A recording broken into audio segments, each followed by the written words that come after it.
ਜੋ ਆਪਣਾ ਯਮੁਨਾ ਜੀ ਨੇ, ਇਹਨਾਂ ਨੂੰ ਗੁਰੂ ਸਾਹਿਬ ਦਾ ਆਦੇਸ਼ ਹੋਇਆ ਹੋਇਆ ਜਿਸ ਨੂੰ ਅੱਜ ਤੱਕ ਵੀ ਮੰਨ ਰਹੀ ਹੈ। ਔਰ ਇਹ ਸੀਗਾ ਉਹਨਾਂ ਦੇ, ਔਰ ਜੋ ਪੁਲਿਸ ਸੀਗੀ ਉਹਨਾਂ ਨੇ ਇੱਥੇ ਅੰਨ੍ਹੇਵਾਹ ਗੋਲੀ ਭਰਾਈ ਆਉਣ ਦੀ, ਹੈ ਨਾ। ਅਸਲ ਦੇ ਵਿੱਚ ਆ ਜੋ ਰਿਆਸਤ ਸੀਗੀ, ਆ ਰਿਆਸਤ ਸੀਗੀ ਮੇਦਨੀ ਪ੍ਰਕਾਸ਼ ਜੀ ਦੀ, ਜੋ ਗੁਰੂ ਗੋਬਿੰਦ ਸਿੰਘ ਜੀ ਨੇ ਉਸ ਟਾਈਮ ਦੇ ਵਿੱਚ ਇੱਥੇ ਜੋ ਭੰਗਾਣੀ ਦਾ ਯੁੱਧ ਹੋਇਆ ਉਹਦੇ ਵਿੱਚ ਯੂਜ਼ ਕੀਤੇ ਸੀਗੇ। ਸਤਿ ਸ਼੍ਰੀ ਅਕਾਲ ਜੀ, ਆਪ ਸਭ ਨੂੰ ਸਵਾਗਤ ਕਰਦੇ ਹਾਂ ਆਪ ਜੀ ਦਾ ਆਪਣੀ ਇੱਕ ਹੋਰ ਨਵੀਂ ਵੀਡੀਓ ਦੇ ਵਿੱਚ। ਤਾਂ ਅੱਜ ਆਪਾਂ ਆਏ ਹਾਂ ਜੀ ਪੌਂਟਾ ਸਾਹਿਬ, ਗੁਰਦੁਆਰਾ ਸ਼੍ਰੀ ਪੌਂਟਾ ਸਾਹਿਬ ਪਾਤਸ਼ਾਹੀ 10ਵੀਂ।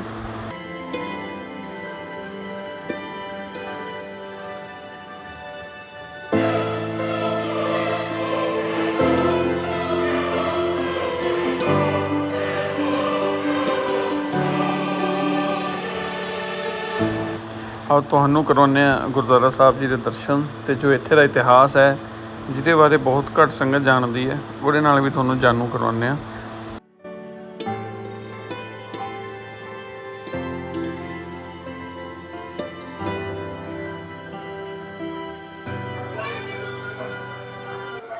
ਗੁਰਦੁਆਰਾ ਸਾਹਿਬ ਦੇ ਪਰਿਸਰ ਦੇ ਵਿੱਚ ਹੀ ਜੋੜਾ ਘਰ, ਇੱਥੇ ਜੋੜਾ ਘਰ ਜੋੜੇ ਜਮ੍ਹਾਂ ਕਰਾ ਸਕਦੇ ਹਾਂ। ਔਰ ਜੋ ਇਹਦੀ ਟਾਈਮਿੰਗ ਹੈਗੀ ਹੈ ਸਵੇਰੇ 5 ਤੋਂ ਲੈ ਕੇ 10 ਵਜੇ ਤੱਕ ਦੀ ਹੈ। ਅਤੇ ਉਸ ਤੋਂ ਬਾਅਦ ਜਾਂ ਮਤਲਬ ਮੰਨ ਲਓ 5 ਤੋਂ ਪਹਿਲਾਂ 10 ਤੋਂ ਬਾਅਦ ਨਾ ਫਿਰ ਇੱਥੇ ਜੋੜੇ ਲਏ ਜਾਂਦੇ ਆ, ਨਾ ਦਿੱਤੇ ਜਾਂਦੇ ਆ। ਹਾਂਜੀ, ਜੋੜੇ ਉਤਾਰ ਕੇ ਹੁਣ ਚੱਲਦੇ ਆ ਅੰਦਰ ਨੂੰ। ਗੁਰਦੁਆਰਾ ਸਾਹਿਬ ਦੀ ਐਂਟਰੀ 'ਤੇ ਹੀ ਰਾਈਟ ਸਾਈਡ ਦੇ ਉੱਤੇ ਕੜਾਹ ਪ੍ਰਸ਼ਾਦ ਦੀ ਜੋ ਅਗਰ ਇੱਥੇ ਕਿਸੇ ਨੇ ਦੇਖ ਕਰਾਉਣੀ ਹੋਏ ਤਾਂ ਉਹਦਾ ਪ੍ਰਬੰਧ ਇੱਥੇ ਹੈਗਾ। ਇੱਥੇ ਪਰਚੀ ਕਟਾ ਕੇ ਇੱਕ ਜਗ੍ਹਾ ਇੱਥੇ ਪਰਚੀ ਕੱਟੀ ਜਾਂਦੀ ਹੈ, ਨਾਲ ਹੀ ਇੱਥੇ ਪ੍ਰਸ਼ਾਦ ਮਿਲ ਜਾਂਦਾ। ਔਰ ਹੁਣ ਅੰਦਰ ਦੀ ਗੁਰਦੁਆਰਾ ਸਾਹਿਬ ਦੀ ਨਵੀਂ ਬਿਲਡਿੰਗ ਦੀ ਗੱਲ ਕਰੀਏ, ਅੰਦਰ ਹੁਣੇ ਨਵੀਂ ਉਸਾਰੀ ਹੈ। ਆਪਾਂ ਇੱਥੇ ਬਹੁਤ ਵਾਰ ਆ ਚੁੱਕੇ ਹਾਂ, ਲੇਕਿਨ ਜਦ ਦੀ ਨਵੀਂ ਬਿਲਡਿੰਗ ਉਸਾਰੀ ਹੈ, ਅੱਜ ਪਹਿਲੀ ਵਾਰ ਦਰਸ਼ਨ ਹੋ ਰਹੇ ਨੇ। ਤਾਂ ਦੇਖਦੇ ਹਾਂ ਜੀ, ਹੁਣ ਅੰਦਰ ਦੇ ਦਰਸ਼ਨ ਕਰਦੇ ਹਾਂ।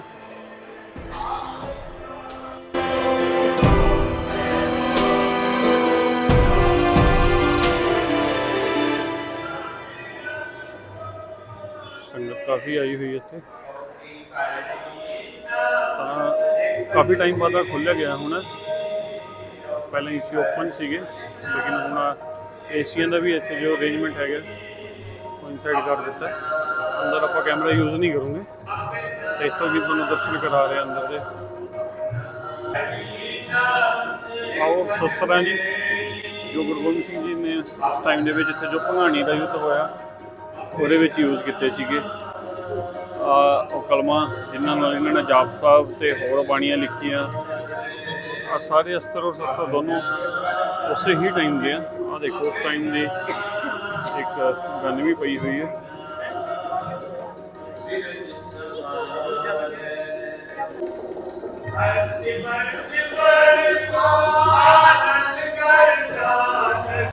ਤਾਂ ਅੱਜ ਆਪਾਂ ਆਏ ਹਾਂ ਜੀ ਗੁਰਦੁਆਰਾ ਸ਼੍ਰੀ ਪੌਂਟਾ ਸਾਹਿਬ। ਪੌਂਟਾ ਸਾਹਿਬ ਜੀ ਦੇ ਬਾਰੇ ਤਾਂ ਸਾਨੂੰ ਸਭ ਨੂੰ ਪਤਾ ਹੈਗਾ ਕਿ ਆ ਸ਼੍ਰੀ ਗੁਰੂ ਗੋਬਿੰਦ ਸਿੰਘ ਜੀ ਨੂੰ ਸੰਬੰਧਿਤ ਜਗ੍ਹਾ, ਉਹਨਾਂ ਤੋਂ ਸੰਬੰਧਿਤ ਜਗ੍ਹਾ ਹੈਗੀ ਹੈ। ਔਰ ਪੌਂਟਾ ਸਾਹਿਬ ਨੂੰ ਗੁਰੂ ਸਾਹਿਬ ਦੇ ਚਰਨ ਛੋਹ ਪ੍ਰਾਪਤ ਹੋਏ ਹੋਏ ਨੇ ਇਸ ਜਗ੍ਹਾ ਨੂੰ। ਤਾਂ ਗੱਲ ਕੀਤੀ ਜਾਂਦੀ ਹੈ ਜੀ ਕਿ ਉਹ ਇਸ ਜਗ੍ਹਾ ਦੇ ਉੱਤੇ ਆਏ ਕਿਵੇਂ, ਜਦ ਕਿ ਉਹ ਰਹਿਣ ਵਾਲੇ ਸੀਗੇ। ਮੰਨ ਲਓ ਪਟਨਾ ਸਾਹਿਬ ਤੋਂ ਚੱਲੇ, ਅਨੰਦਪੁਰ ਸਾਹਿਬ ਆ ਗਏ, ਅਨੰਦਪੁਰ ਸਾਹਿਬ ਤੋਂ ਇੱਥੇ ਕਿਵੇਂ ਆਉਣ ਦੀ, ਹੈ ਨਾ। ਅਸਲ ਦੇ ਵਿੱਚ ਆ ਜੋ ਰਿਆਸਤ ਸੀਗੀ, ਆ ਰਿਆਸਤ ਸੀਗੀ ਮੇਦਨੀ ਪ੍ਰਕਾਸ਼ ਜੀ ਦੀ, ਜੋ ਸਿਰਮੌਰ ਰਿਆਸਤ ਸੀ। ਔਰ ਇੱਕ ਰਾਜਾ ਸੀਗਾ ਫਤਿਹ ਸ਼ਾਹ ਗੜਵਾਲ। ਫਤਿਹ ਸ਼ਾਹ ਜੋ ਗੜਵਾਲ ਸੀਗਾ ਉਹ ਰਾਮ ਰਾਏ ਜੀ ਦੀ ਸ਼ਰਨ ਵਿੱਚ ਚਲਾ ਗਿਆ, ਉਹਨਾਂ ਦੀ ਓਟ ਸਦਕਾ, ਕਿਉਂਕਿ ਰਾਮ ਰਾਏ ਜੀ ਕੋਲ ਰਿੱਧੀਆਂ ਸਿੱਧੀਆਂ ਵੀ ਬਹੁਤ ਸੀਗੀਆਂ, ਉਹਨਾਂ ਕੋਲ ਸੈਨਾ ਵੀ ਬਹੁਤ ਵੱਡੀ ਸੀਗੀ।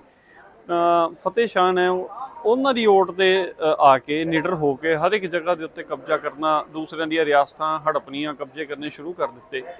ਤਾਂ ਜਦ ਜੋ ਫਤਿਹ ਸ਼ਾਹ ਸੀਗਾ ਉਹ ਜਦ ਇਸ ਤਰਫ ਨੂੰ ਵਧਿਆ, ਜੋ ਕਿ ਮੇਦਨੀ ਪ੍ਰਕਾਸ਼ ਜੀ ਦੀ ਰਿਆਸਤ ਸੀਗੀ, ਤਾਂ ਮੇਦਨੀ ਪ੍ਰਕਾਸ਼ ਕੋਲ ਇੰਨੀ ਜ਼ਿਆਦਾ ਉਹਦੇ ਮੁਕਾਬਲੇ ਦੇ ਵਿੱਚ ਸੈਨਾ ਨਹੀਂ ਸੀਗੀ। ਤਾਂ ਮੇਦਨੀ ਪ੍ਰਕਾਸ਼ ਗਿਆ ਜੀ ਆਪਣੇ ਜੋ ਉਹਨਾਂ ਦਾ ਕੁਲ ਗੁਰੂ ਸੀਗੇ, ਮਹਾਰਿਸ਼ੀ ਕਾਲਪੀ ਜੀ ਕਿਹਾ ਜਾਂਦਾ ਉਹਨਾਂ ਨੂੰ। ਉਸ ਟਾਈਮ ਦੇ ਵਿੱਚ ਉਹ ਬਹੁਤ ਜ਼ਿਆਦਾ ਉਮਰ ਦੇ ਸੀ। ਤਾਂ ਉਹਨਾਂ ਨੇ ਜਾ ਕੇ ਮਹਾਰਿਸ਼ੀ ਕਾਲਪੀ ਜੀ ਨੂੰ ਕਿਹਾ ਕਿ ਇੱਦਾਂ ਕਰਕੇ ਬਈ ਜੋ ਫਤਿਹ ਸ਼ਾਹ ਹੈਗਾ ਉਹ ਹਮਲਾ ਕਰ ਰਿਹਾ, ਤਾਂ ਮੈਂ ਉਹਦੇ ਨਾਲ ਲੜਨ ਯੋਗ ਤਾਂ ਹੈ ਨਹੀਂ। ਤਾਂ ਅਗਰ ਉਹ ਇੱਥੇ ਆ ਗਿਆ ਤਾਂ ਉਹਨੇ ਮੇਰਾ ਹੱਸਦਾ ਫਸਦੀ ਜੋ ਰਿਆਸਤ ਹੈਗੀ ਹੈ ਸਾਰੀ ਆਪਣੇ ਕਬਜ਼ੇ 'ਚ ਕਰ ਲੈਣੀ ਹੈ। ਤਾਂ ਜੋ ਮੇਰੀ ਰਿਆਸਤ ਦੇ ਲੋਕ ਨੇ, ਮੇਰੀ ਪ੍ਰਜਾ, ਉਹ ਦੁਖੀ ਹੋ ਜਾਏਗੀ। ਤਾਂ ਮਹਿਰਿਸ਼ੀ ਕਾਲਪੀ ਜੀ ਨੇ ਉਹਨਾਂ ਨੂੰ ਇੱਕ ਸੁਜੈਸ਼ਨ ਦਿੱਤੀ, ਇੱਕ ਐਡਵਾਈਸ ਕੀਤਾ ਕਿ ਵੀ ਤੁਸੀਂ ਜਾਓ ਗੁਰੂ ਗੋਬਿੰਦ ਸਿੰਘ ਜੀ ਦੇ ਕੋਲ, ਕਿ ਦੀਨ ਦੁਖੀ ਨੂੰ ਤਾਂ ਉਹੀ ਫੜਦੇ ਆ, ਵੀ ਉਹੀ ਕਰਦੇ ਆ ਜੀ ਮਦਦ। ਉਹਨਾਂ ਦੀ ਗੱਲ ਮੰਨ ਕੇ ਜੋ ਮੇਦਨੀ ਪ੍ਰਕਾਸ਼ ਜੀ ਉਹਨਾਂ ਨੇ ਇੱਕ ਸੱਦਾ ਪੱਤਰ ਭੇਜਿਆ ਗੁਰੂ ਗੋਬਿੰਦ ਸਿੰਘ ਜੀ ਨੂੰ। ਗੁਰੂ ਗੋਬਿੰਦ ਸਿੰਘ ਜੀ ਉਸ ਟਾਈਮ ਤੇ ਸੀਗੇ ਅਨੰਦਪੁਰ ਸਾਹਿਬ, ਤਾਂ ਉਹਨਾਂ ਨੇ ਜੋ ਸਾਰੀ ਸਥਿਤੀ ਨੂੰ ਜਾਂਚਿਆ, ਦੇਖਿਆ, ਤਾਂ ਉਹਨਾਂ ਨੇ ਇੱਥੇ ਆਉਣ ਦਾ ਮਨ ਬਣਾ ਲਿਆ। ਉਹ ਸਭ ਤੋਂ ਪਹਿਲਾਂ ਹੈ ਜੀ ਨਾਹਨ, ਜੋ ਕਿ ਇਹਨਾਂ ਦੀ ਜੋ ਮੇਦਨੀ ਪ੍ਰਕਾਸ਼ ਜੀ ਦੀ ਰਿਆਸਤ ਨਾਹਨ ਤੋਂ ਹੀ ਚੱਲਦੀ ਸੀਗੀ। ਤਾਂ ਕੁਝ ਦਿਨ ਉੱਥੇ ਰਹੇ, ਉਸ ਤੋਂ ਬਾਅਦ ਮੇਦਨੀ ਪ੍ਰਕਾਸ਼ ਨੇ ਉਹਨਾਂ ਨੂੰ ਇੱਥੇ ਸੱਦਾ ਦਿੱਤਾ ਕਿ ਵੀ ਤੁਸੀਂ ਆਪਣਾ ਜੋ ਮੇਰੀ ਰਿਆਸਤ ਹੈ ਇੱਕ ਵਾਰ ਘੁੰਮ ਕੇ ਵੇਖੋ। ਗੁਰੂ ਗੋਬਿੰਦ ਸਿੰਘ ਜੀ ਘੁੰਮਦੇ ਘੁੰਮਦੇ ਜਦ ਇਸ ਜਗ੍ਹਾ ਦੇ ਉੱਤੇ ਆ ਗਏ ਤਾਂ ਉਹਨਾਂ ਨੇ ਦੇਖਿਆ ਕਿ ਪਿੱਛੇ ਯਮੁਨਾ ਦਾ ਕਿਨਾਰਾ ਹੈ, ਬੜੀ ਹੀ ਖੂਬਸੂਰਤ ਜੀ ਜਗ੍ਹਾ, ਦੋਨੋਂ ਇੱਕ ਪਾਸੇ ਜੰਗਲ, ਇੱਕ ਪਾਸੇ ਉੱਚੇ ਉੱਚੇ ਪਹਾੜ ਹੈ। ਤਾਂ ਉਹਨਾਂ ਦੇ ਆ ਜਗ੍ਹਾ ਜੋ ਹੈ ਉਹਨਾਂ ਦੇ ਦਿਲ ਨੂੰ ਲੱਗੀ। ਤਾਂ ਮੇਦਨੀ ਪ੍ਰਕਾਸ਼ ਜੀ ਨੇ ਵੀ ਉਹਨਾਂ ਨੂੰ ਇੱਥੇ ਰਹਿਣ ਲਈ ਕਿਹਾ ਵੀ ਅਗਰ ਤੁਹਾਨੂੰ ਜਗ੍ਹਾ ਵਧੀਆ ਲੱਗ ਰਹੀ ਹੈ ਤਾਂ ਤੁਸੀਂ ਇੱਥੇ ਰਹਿ ਸਕਦੇ ਹੋ। ਤਾਂ ਜੋ ਮੱਘਰ ਦੀ ਸੰਗਰਾਂਦ 1685 ਨੂੰ ਗੁਰੂ ਸਾਹਿਬ ਨੇ ਇਸ ਜਗ੍ਹਾ ਦੀ ਜੋ ਨੀਂਹ ਪੱਥਰ ਰੱਖਿਆ ਸੀਗਾ। ਉਸ ਤੋਂ ਬਾਅਦ ਉਹ ਇਸ ਜਗ੍ਹਾ ਦੇ ਉੱਤੇ ਆਏ। ਔਰ ਜੋ ਮੇਨ ਗੱਲ, ਜੋ ਵੱਡੇ ਸਾਹਿਬਜ਼ਾਦੇ ਸੀਗੇ ਅਜੀਤ ਸਿੰਘ ਜੀ, ਉਹਨਾਂ ਦਾ ਜੋ ਜਨਮ ਹੈਗਾ ਉਹ ਵੀ ਇਸੇ ਜਗ੍ਹਾ ਦਾ ਹੈਗਾ। ਔਰ ਉਸ ਤੋਂ ਬਾਅਦ ਇੱਥੇ ਪਿੱਛੇ ਕਵੀ ਦਰਬਾਰ ਵੀ ਹੈ। ਔਰ ਕਿਵੇਂ ਉਹਨਾਂ ਨੇ ਯਮੁਨਾ ਨੂੰ ਇੱਥੇ ਸ਼ਾਂਤ ਕੀਤਾ ਉਹ ਤੁਹਾਨੂੰ ਅੱਗੇ ਚੱਲ ਕੇ ਦਿਖਾਉਂਦੇ ਆ ਜੀ ਹੁਣੇ। ਤਾਂ ਜੋ ਪਿੱਛੇ ਬਿਲਡਿੰਗ ਨਜ਼ਰ ਆ ਰਹੀ ਹੈ ਜੀ, ਆਹ ਸੀਗਾ ਜੀ, ਆਹ ਹੈਗਾ ਜੀ ਕਵੀ ਦਰਬਾਰ। ਆ ਗੁਰੂ ਗੋਬਿੰਦ ਸਿੰਘ ਜੀ ਨੇ ਹੀ ਇੱਥੇ ਕਵੀ ਦਰਬਾਰ ਇੱਥੇ ਲੱਗਦਾ ਸੀਗਾ ਉਹਨਾਂ ਦੇ ਟਾਈਮ ਤੋਂ ਹੀ। ਉਸ ਟਾਈਮ ਦੇ ਵਿੱਚ 52 ਕਵੀ ਇੱਥੇ ਹੁੰਦੇ ਸੀਗੇ, ਜੋ ਕਿ ਅਲੱਗ-ਅਲੱਗ ਭਾਸ਼ਾਵਾਂ ਦੇ ਸੀਗੇ, ਕੋਈ ਹਿੰਦੀ, ਕੋਈ ਉਰਦੂ, ਕੋਈ ਫਾਰਸੀ, ਕੋਈ ਅਲੱਗ-ਅਲੱਗ ਲੈਂਗੁਏਜਸ ਦੇ ਸਾਰੇ ਸੀਗੇ। ਔਰ ਇੱਥੇ ਕਵੀ ਦਰਬਾਰ ਲੱਗਦੇ ਸੀਗੇ। ਔਰ ਕਵੀ ਦਰਬਾਰ ਜਦ ਲੱਗਦੇ ਸੀਗੇ ਤਾਂ ਇੱਥੇ ਕੰਪੀਟੀਸ਼ਨ ਕੀਤਾ ਜਾਂਦਾ ਸੀਗਾ। ਔਰ ਜੋ ਜਿੱਤਣ ਵਾਲੇ ਸੀਗੇ ਉਹਨਾਂ ਨੂੰ ਬਹੁਤ ਭਾਰੀ ਰਕਮ ਵੀ ਦਿੱਤੀ ਜਾਂਦੀ ਸੀਗੀ। ਜੋ ਕਿ ਅੱਜ ਵੀ ਜੋ ਪ੍ਰਥਾ ਹੈ ਅੱਜ ਵੀ ਚੱਲ ਰਹੀ ਹੈ, ਅੱਜ ਵੀ ਇੱਥੇ ਕਵੀ ਦਰਬਾਰ ਲੱਗਦੇ ਆ ਜੀ। ਔਰ ਇਸ ਦੇ ਨਾਲ ਹੀ ਇੱਕ ਸ਼ੀਸ਼ ਮਹਿਲ, ਉਹ ਵੀ ਤੁਹਾਨੂੰ ਦਿਖਾਉਂਦੇ ਹਾਂ। ਉੱਥੇ ਦਸਤਾਰ ਸਜਾਈ ਜਾਂਦੀ ਸੀਗੀ ਉਸ ਟਾਈਮ ਦੇ ਵਿੱਚ, ਔਰ ਸੋਹਣੀ ਦਸਤਾਰ ਬੰਨ੍ਹਣ ਵਾਲੇ ਨੂੰ ਵੀ ਇੱਥੇ ਪੁਰਸਕਾਰਿਤ ਕੀਤਾ ਜਾਂਦਾ ਸੀਗਾ। ਔਰ ਜੋ ਮੇਨ ਗੱਲ, ਜਦ ਇੱਥੇ ਕਵੀ ਦਰਬਾਰ ਲੱਗਦਾ ਸੀ ਤਾਂ ਪਿੱਛੋਂ ਯਮੁਨਾ ਜੀ ਵਗਦੇ ਸੀਗੇ, ਤਾਂ ਇੱਥੇ ਬਹੁਤ ਰੌਲਾ ਹੁੰਦਾ ਸੀਗਾ ਪਾਣੀ ਦਾ। ਤਾਂ ਸਾਰੇ ਕਵੀਆਂ ਨੇ ਇਕੱਠਿਆਂ ਹੋ ਕੇ ਗੁਰੂ ਸਾਹਿਬ ਅੱਗੇ ਅਰਦਾਸ ਕੀਤੀ ਕਿ ਹਾਂਜੀ ਗੁਰੂ ਜੀ, ਵੀ ਆ ਜਿੰਨੀ ਆਵਾਜ਼ ਆਉਂਦੀ ਹੈ ਤਾਂ ਉਹਦੇ ਵਿੱਚ ਬਈ ਜ਼ਿਆਦਾ ਆਵਾਜ਼ ਹੈਗੀ, ਸਾਡੇ ਤੋਂ ਵੱਧ ਆਵਾਜ਼ ਤਾਂ ਉਹਦੀ ਹੁੰਦੀ ਹੈ। ਤਾਂ ਗੁਰੂ ਸਾਹਿਬ ਨੇ ਆਦੇਸ਼ ਦਿੱਤਾ ਸੀਗਾ ਯਮੁਨਾ ਜੀ ਨੂੰ ਕਿ ਤੂੰ ਇੱਥੋਂ ਵਕਤਾ ਬਣ ਕੇ ਨਹੀਂ, ਸਰੋਤਾ ਬਣ ਕੇ ਜਾਣਾ। ਮਤਲਬ ਵਕਤਾ ਹੁੰਦਾ ਬੋਲਣ ਵਾਲਾ, ਸਰੋਤਾ ਹੁੰਦਾ ਸੁਣਨ ਵਾਲਾ, ਕਿ ਤੂੰ ਇੱਥੋਂ ਬੋਲ ਕੇ ਨਹੀਂ ਜਾਣਾ, ਸੁਣ ਕੇ ਜਾਣਾ। ਅੱਜ ਵੀ ਤੁਸੀਂ ਹੁਣੇ ਆਪਾਂ ਨੀਚੇ ਚੱਲ ਕੇ ਵੇਖਦੇ ਹਾਂ, ਅੱਜ ਵੀ ਇਸ ਜਗ੍ਹਾ ਦੇ ਉੱਤੋਂ ਜੋ ਯਮੁਨਾ ਜੀ ਹੈ ਬਿਲਕੁਲ ਐਨ ਸ਼ਾਂਤ ਸੁਭਾਅ ਨਾਲ ਨਿਕਲਦੇ ਆ। ਇਸ ਤੋਂ ਥੋੜਾ ਜਿਹਾ ਪਿੱਛੇ ਜਾਓਗੇ ਤੁਸੀਂ, ਪੁਲ ਦੇ ਕੋਲ ਜਾ ਕੇ ਦੇਖਣਾ, ਉੱਥੇ ਪੂਰੀ ਆਵਾਜ਼ ਕਰਦੇ ਆ। ਔਰ ਇਸ ਤੋਂ ਅੱਗੇ ਵੀ ਬਹੁਤ ਆਵਾਜ਼ ਹੈ, ਲੇਕਿਨ ਇਸ ਜਗ੍ਹਾ ਦੇ ਉੱਤੇ ਕੋਈ ਵੀ ਆਵਾਜ਼ ਨਹੀਂ ਹੈ। ਤਾਂ ਆ ਰਿਹਾ ਜੀ ਕਵੀ ਦਰਬਾਰ। ਹੁਣ ਤੁਹਾਨੂੰ ਦਰਸ਼ਨ ਕਰਾਉਂਦੇ ਆ ਜੀ ਸ਼ੀਸ਼ ਮਹਿਲ, ਜਿੱਥੇ ਕਿ ਦਸਤਾਰਬੰਦੀ ਕੀਤੀ ਜਾਂਦੀ ਸੀਗੀ। ਆ ਜੋ ਪਿੱਛੇ ਹੈ ਜੀ, ਆ ਸ਼ੀਸ਼ ਮਹਿਲ ਸਾਹਿਬ। ਇਸ ਜਗ੍ਹਾ ਦੇ ਉੱਤੇ ਦਸਤਾਰਬੰਦੀ ਦੀ ਜੋ ਇੱਥੇ ਗੁਰੂ ਸਾਹਿਬ ਜੋ ਦਸਤਾਰਬੰਦੀ ਦੀ ਇੱਥੇ ਕੰਪੀਟੀਸ਼ਨ ਕਰਵਾਉਂਦੇ ਸੀਗੇ, ਔਰ ਜਿੱਤਣ ਵਾਲੇ ਨੂੰ ਇੱਥੇ ਹੀ ਇਨਾਮ ਦਿੱਤਾ ਜਾਂਦਾ ਸੀ। ਔਰ ਅੱਜ ਵੀ ਗੁਰੂ ਗ੍ਰੰਥ ਸਾਹਿਬ ਜੀ ਹੈ ਨਾ ਇੱਥੇ, ਜਿਵੇਂ ਕਈਆਂ ਨੇ ਪਾਠ ਪੂਠ ਸੁੱਖੇ ਹੁੰਦੇ ਆ, ਤਾਂ ਇਸ ਜਗ੍ਹਾ ਦੇ ਉੱਤੇ ਹੀ ਹੁਣ ਪਾਠ ਚੱਲਦੇ ਨੇ। ਤਾਂ ਇਸ ਜਗ੍ਹਾ ਦੇ ਨਾਲ ਇੱਕ ਚੀਜ਼ ਹੋਰ, ਇੱਕ ਸਾਕਾ ਕਿਹਾ ਜਾਂਦਾ, ਸਾਕਾ ਪੌਂਟਾ ਸਾਹਿਬ। ਸਾਕਾ ਪੌਂਟਾ ਸਾਹਿਬ ਵਰਤਿਆ ਗਿਆ ਸੀਗਾ ਜੀ 22 ਮਈ 1964 ਨੂੰ। ਅਸਲ ਦੇ ਵਿੱਚ ਜਦੋਂ ਇੱਥੇ ਭੰਗਾਣੀ ਦਾ ਯੁੱਧ ਹੋਇਆ, ਭੰਗਾਣੀ ਦੇ ਯੁੱਧ ਤੋਂ ਬਾਅਦ ਗੁਰੂ ਸਾਹਿਬ ਵਾਪਸ ਅਨੰਦਪੁਰ ਸਾਹਿਬ ਚਲੇ ਗਏ ਸੀਗੇ। ਇਸ ਜਗ੍ਹਾ ਦੀ ਜੋ ਸਾਂਭ ਸੰਭਾਲ ਸੀਗੀ ਅਨੰਦਪੁਰ ਸਾਹਿਬ ਜਾਣ ਤੋਂ ਬਾਅਦ ਬਾਬਾ ਬਿਸ਼ਨ ਸਿੰਘ ਜੀ ਨੂੰ ਗੁਰੂ ਗੋਬਿੰਦ ਸਿੰਘ ਜੀ ਦੇ ਕੇ ਗਏ ਸੀਗੇ। ਤਾਂ ਬਾਬਾ ਬਿਸ਼ਨ ਸਿੰਘ ਜੀ ਤੋਂ ਬਾਅਦ ਆਹ ਹੈਗੀ ਜੀ ਮਹੰਤਾ ਦੇ ਅੰਡਰ ਆ ਗਈ ਆ ਜਗ੍ਹਾ। ਤਾਂ ਮਹੰਤਾ ਨੇ ਇੱਥੇ ਮੰਨੀਆਂ ਕਰਨੀਆਂ ਸ਼ੁਰੂ ਕਰ ਦਿੱਤੀਆਂ। ਗੁਰੂ ਸਾਹਿਬ ਜੋ ਮਰਿਆਦਾ ਹੁੰਦੀ ਹੈ ਗੁਰੂ ਸਾਹਿਬ ਜੀ ਦੀ, ਤਾਂ ਉਹਨੂੰ ਭੰਨਣਾ ਸ਼ੁਰੂ ਕਰ ਦਿੱਤਾ ਜੀ। ਉਸ ਤੋਂ ਬਾਅਦ ਜਦ ਇਸ ਗੱਲ ਦਾ ਪਤਾ ਆਪਣਾ ਤੋਂ ਹਰੀਆ ਬੇਲਾਂ ਦੇ ਜੋ ਜਥੇਦਾਰ ਹਰਭਜਨ ਸਿੰਘ ਜੀ ਸੀਗੇ, ਉਹਨਾਂ ਨੂੰ ਜਦੋਂ ਇਸ ਸਾਰੀ ਗੱਲਬਾਤ ਦਾ ਪਤਾ ਲੱਗਿਆ ਕਿ ਉੱਥੇ ਐਵੇਂ ਹੋ ਰਿਹਾ, ਮਰਿਆਦਾ ਭੰਗ ਕੀਤੀ ਜਾ ਰਹੀ ਹੈ, ਤਾਂ ਉਹਨਾਂ ਨੇ ਆਪਣੀ ਵਹੀਰ ਇੱਥੇ ਘੱਲ ਦਿੱਤੀ। ਤਾਂ ਆਪ ਵੀ ਇੱਥੇ ਆ ਗਏ। ਆਉਣ ਤੋਂ ਬਾਅਦ ਉਹਨਾਂ ਨੇ ਇੱਥੇ ਦੀ ਜੋ ਮਰਿਆਦਾ ਹੈ ਉਹਨੂੰ ਦੁਬਾਰਾ ਫਿਰ ਸਹੀ ਢੰਗ ਨਾਲ ਕਰਨ ਵਾਸਤੇ 101 ਅਖੰਡ ਪਾਠ ਸਾਹਿਬ ਦੀ ਲੜੀ ਸ਼ੁਰੂ ਕੀਤੀ ਸੀਗੀ। ਤਾਂ ਜਦ 23ਵਾਂ ਅਖੰਡ ਪਾਠ ਸਾਹਿਬ ਚੱਲ ਰਿਹਾ ਸੀਗਾ, ਤਾਂ 22 ਮਈ 1964 ਦੀ ਗੱਲ, ਉਸ ਦਿਨ ਜੋ ਇੱਥੇ ਦਾ ਤਹਿਸੀਲਦਾਰ ਸੀਗਾ, ਉਹਨੇ ਬਾਬਾ ਹਰਭਜਨ ਸਿੰਘ ਜੀ ਨੂੰ ਆ ਕੇ ਕਿਹਾ ਕਿ ਨਾਹਣ ਦੇ ਵਿੱਚ ਜੋ ਉਸ ਟਾਈਮ ਦਾ ਡੀਸੀ ਸੀਗਾ ਚੰਡੇਲ, ਕਿ ਉਹਨਾਂ ਨੇ ਉਹਨਾਂ ਨੂੰ ਬੁਲਾਇਆ ਹੈਗਾ। ਤਾਂ ਬਾਬਾ ਜੀ ਜਦੋਂ ਉਸ ਜਗ੍ਹਾ ਦੇ ਉੱਤੇ ਗਏ ਤਾਂ ਉਹਨਾਂ ਨੂੰ ਉੱਥੇ ਰੈਸਟ ਹਾਊਸ ਦੇ ਵਿੱਚ ਅਰੈਸਟ ਕਰ ਲਿੱਤਾ ਗਿਆ, ਧੋਖੇ ਨਾਲ ਅਰੈਸਟ ਕੀਤਾ ਗਿਆ। ਉਸ ਤੋਂ ਬਾਅਦ ਇੱਥੇ ਆ ਕੇ ਜੋ ਗੁਰਦਿਆਲ ਸਿੰਘ ਜੋਮਾ ਦੇ ਔਰ ਜੋ ਪੁਲਿਸ ਸੀਗੀ ਉਹਨਾਂ ਨੇ ਇੱਥੇ ਅੰਨ੍ਹੇਵਾਹ ਗੋਲੀ ਭਰਾਈ, ਜਿਸ ਦੇ ਵਿੱਚ 11 ਸਿੰਘ ਸ਼ਹੀਦ ਹੋ ਗਏ ਸੀਗੇ ਤਾਂ 3 ਸਿੰਘ ਜ਼ਖਮੀ ਹੋਏ ਸੀਗੇ। ਤਾਂ ਇਹਨਾਂ ਨੇ ਜਿੱਥੇ 11 ਸਿੰਘਾਂ ਨੂੰ ਲੈ ਕੇ ਜਾ ਰਹੇ ਸੀਗੇ ਸੰਸਕਾਰ ਵਾਸਤੇ, ਤਾਂ ਜ਼ਬਰਦਸਤੀ 3 ਸ਼ਹੀਦ ਸਿੰਘਾਂ ਨੂੰ ਵੀ ਉੱਥੇ ਲੈ ਕੇ ਜਾ ਰਹੇ ਸੀਗੇ, ਜੋ ਜੋ ਜ਼ਖਮੀ ਸਿੰਘ ਸੀਗੇ ਉਹਨਾਂ ਨੂੰ ਲੈ ਕੇ ਜਾ ਰਹੇ ਸੀਗੇ।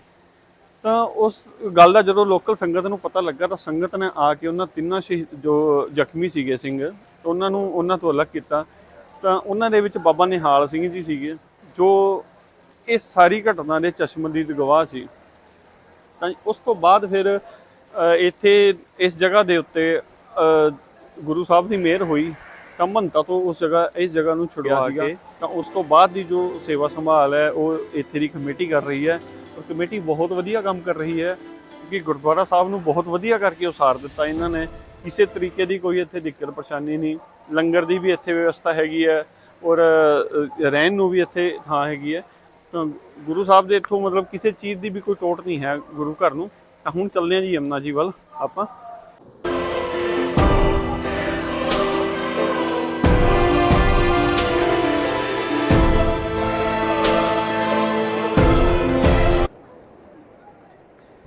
ਤਾਂ ਜਿਵੇਂ ਕਿ ਆਪਾਂ ਗੱਲ ਕਰ ਰਹੇ ਸੀਗੇ ਯਮੁਨਾ ਜੀ ਦੇ ਸ਼ਾਂਤ ਹੋਣ ਦੀ, ਦੇਖ ਲਓ ਇੱਥੇ ਮਾਸਾ ਵੀ ਆਵਾਜ਼ ਨਹੀਂ ਹੈ। ਉਹ ਜੋ ਸਾਹਮਣੇ ਇੱਕ ਤਰ੍ਹਾਂ ਦਾ ਬੈਰਾਜ ਟਾਈਪ ਬਣਾਇਆ ਹੋਇਆ, ਉੱਥੋਂ ਪਾਣੀ ਕੰਟਰੋਲ ਕਰਦੇ ਆ। ਉਸ ਮਤਲਬ ਗੁਰਦੁਆਰਾ ਸਾਹਿਬ ਦੀ ਜੋ ਬਿਲਡਿੰਗ ਹੈ ਉਹਨੂੰ ਪਾਰ ਕਰਕੇ ਇਹਦੀ ਆਵਾਜ਼ ਹੈ। ਔਰ ਇਸ ਤੋਂ ਪਿੱਛੇ ਦੀ ਗੱਲ ਕਰੀਏ ਤਾਂ ਉਹ ਸਾਹਮਣੇ ਜੋ ਪੁਲ ਹੈ ਉਸ ਪੁਲ ਤੋਂ ਬਾਅਦ ਹੀ ਆਵਾਜ਼ ਆਉਂਦੀ ਹੈ। ਆਹ ਜਗ੍ਹਾ ਬਿਲਕੁਲ ਸ਼ਾਂਤ ਹੈ। ਮਤਲਬ ਇਸ ਯਮੁਨਾ ਜੀ ਨੇ ਇਹਨਾਂ ਨੂੰ ਗੁਰੂ ਸਾਹਿਬ ਦਾ ਆਦੇਸ਼ ਹੋਇਆ ਜਿਸ ਨੂੰ ਅੱਜ ਤੱਕ ਵੀ ਮੰਨ ਰਹੀ ਹੈ। ਉਹ ਜਰਾ ਵੀ ਕੋਈ ਵੀ ਆਵਾਜ਼ ਨਹੀਂ ਇਸ ਜਗ੍ਹਾ ਦੇ ਉੱਤੇ। ਜਦੋਂ ਆਪਣਾ ਜੋ ਗੁਰਦੁਆਰਾ ਸਾਹਿਬ ਦਾ ਕੰਪਲੈਕਸ, ਗੁਰਦੁਆਰਾ ਸਾਹਿਬ ਦੀ ਹੱਦ ਹੋ ਜਾਂਦੀ ਉੱਧਰ ਨੂੰ ਪਾਰ, ਉਸ ਤੋਂ ਅੱਗੇ ਇਸ ਜਗ੍ਹਾ ਦੀ ਆਵਾਜ਼ ਹੈਗੀ ਹੈ। ਆਹ ਇਹਦਾ ਪ੍ਰਮਾਣਿਤ ਸਬੂਤ ਹੈਗਾ ਅੱਜ ਵੀ ਇਸ ਜਗ੍ਹਾ ਦੇ ਉੱਤੇ। ਨਹੀਂ ਤਾਂ ਆਪਾਂ ਪਾਣੀ ਕਿਤੇ ਵੀ ਦੇਖ ਲਈਏ, ਕਿਤੇ ਸ਼ਾਂਤ ਹੁੰਦਾ ਹੀ ਨਹੀਂ। ਜੋ ਵਗਦਾ ਪਾਣੀ ਹੈ ਔਰ ਉਹਦਾ ਸ਼ੋਰ ਹੁੰਦਾ ਹੀ ਹੁੰਦਾ ਹੈ, ਲੇਕਿਨ ਇਸ ਥਾਂ ਦੇ ਉੱਤੇ ਬਿਲਕੁਲ ਵੀ ਐਸਾ ਕੋਈ ਸ਼ੋਰ ਨਹੀਂ ਹੈ। ਯਮੁਨਾ ਜੀ ਤੋਂ ਹੁਣ ਆ ਗਿਆ ਜੀ ਉੱਤੇ। ਹੁਣ ਲੰਗਰ ਖਾਣ ਦੀ ਤਿਆਰੀ ਹੋ ਰਹੀ ਹੈ। ਹੁਣ ਲੰਗਰ ਛਕਣ ਵਾਸਤੇ ਚੱਲਦੇ ਹਾਂ ਜੀ ਅੰਦਰ।